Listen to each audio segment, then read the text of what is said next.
holiday. Everyone dancing merrily in the new old-fashioned way.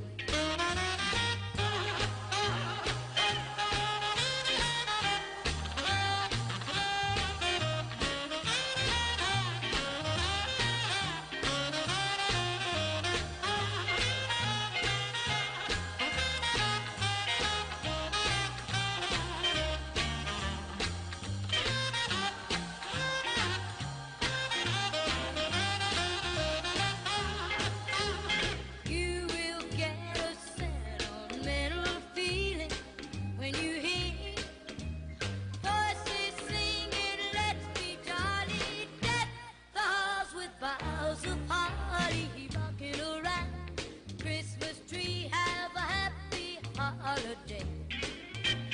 Everyone dancing merrily in the new old-fashioned way.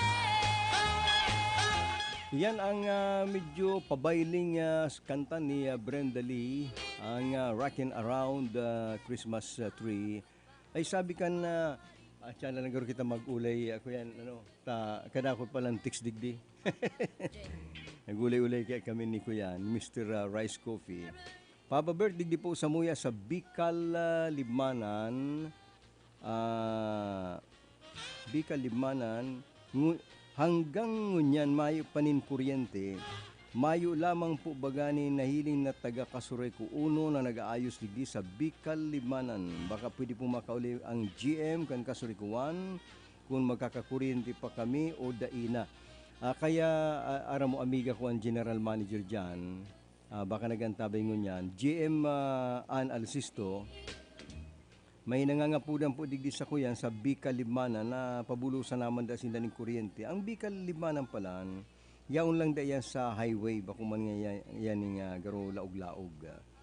Kaya pinapudan ta na ang GM kang Kasureko 1. Kuya marinaaga po, digdi po sa buhi ang iba igwa ng kuryente, digdi po sa barangay Monte Calvario, asin iba pa man na barangay Mayo pa. Digdi po sa Monte Calvario, garo kami nasa Calvario, mapaning kuryente. Dapat nagpaparasan ka mo dyan ng krus.